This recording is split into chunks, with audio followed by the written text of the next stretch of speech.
सज्जनों, भोलेनाथ यानी महादेव जब अपने छोटे से पुत्र गणेश को सिर काटकर धड़ से अलग कर दिए तो दूसरे किसी का नहीं हो सकते हैं। रावण भी एक नंबर संसार में उनका भक्त था। रावण जैसा भक्त कोई नहीं था। उनको भी गुस्सा भरा तो साप दे दिए और राम के द्वारा मरवा दिए। केदारनाथ ऋषिकेश यहाँ पर जो है हर वर्ष बारिश के दिनों में बहुत से उनके भक्त जो है मारे जाते हैं और पानी में बह करके लापता हो जाते हैं। पूरे देश भर में इनके भक्त जो है सावन के महीने में जल चढ़ाने जाते हैं और कितने रास्ते में भी मर जाते हैं, कितने दुर्घटना मर जाते हैं। तो उनकी पत्नी जो थी सती, दक्ष की पुत्री, वो जो है आग में जल करके मर गई थी तो यज्ञ में। तो ये जो है जले हुए शरीर को हजारों वर्षों तक कंधा पर लेकर के घूमते रहे, जिनको विष्णु भगवान जो है अपने चक्र से थोड़ा थोड़ा शरीर का अंग काट काट कर गिराए, तब जो है से इनके शरीर पर से सती के शव का भार हट गया, यानी लाश का भार हट गया। बहुत वर्षों तक पागल बने रहे। तो जब अपना दुख भोले बुआ को नहीं संभाल सके और इतने हजारों वर्षों तक कष्ट करते रहे तो साधारण भक्तों को कहाँ से कष्ट दूर होगा। और ये पुराणों में लिखा हुआ है कि शूद्र जो है शिवलिंग का पूजा करते हैं।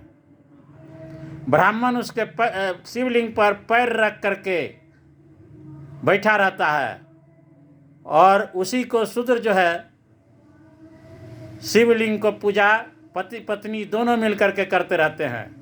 जब उनका इतने बड़ा भक्त रावण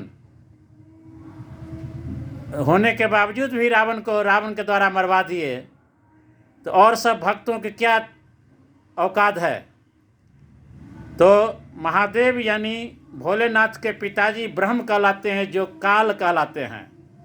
उनको कबीर साहब गुस्सा में कहे कि जाओ तुम जो है 1.25 लाख को रोज़ पैदा करोगे और 1 लाख को रोज़ खाओगे।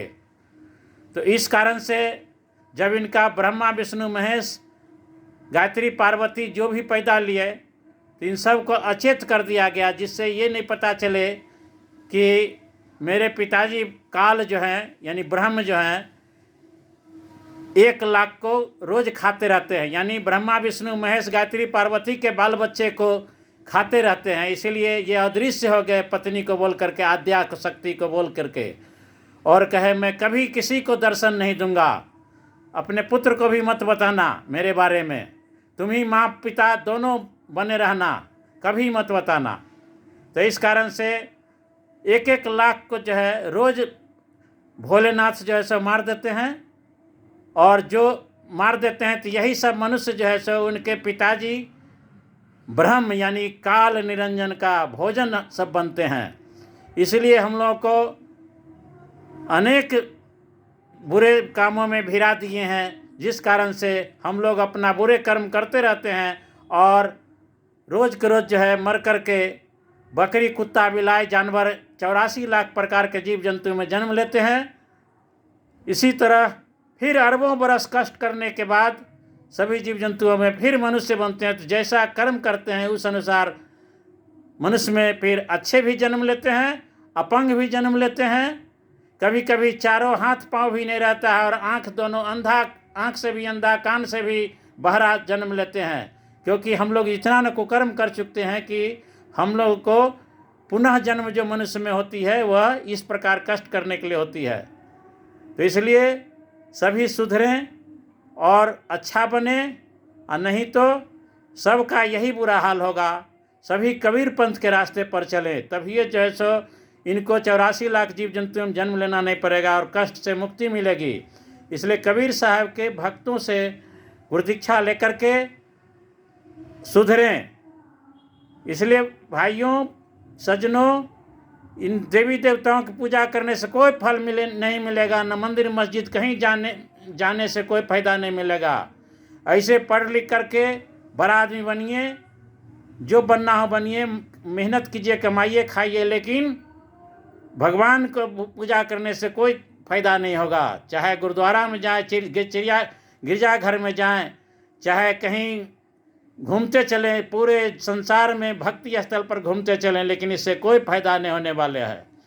इसलिए इन सब काम से दूर रहिए और संत आचरण में जाइए। जीव जंतुओं की हत्या करना बंद कीजिए, तभी आपका कल्याण होगा। जय गुरुदेव। जय श्री फूलचंद मुनि, हमारे गुरु साहब धरती पर के, और वो हमें महर्षि में ही बाबा को गुरु बनाए। उनको भी मुझे कोटि कोटि चरण में प्रणाम, और कबीर साहब को भी उनके चरणों में असंख्य सिर रख करके प्रणाम। जय गुरुदेव।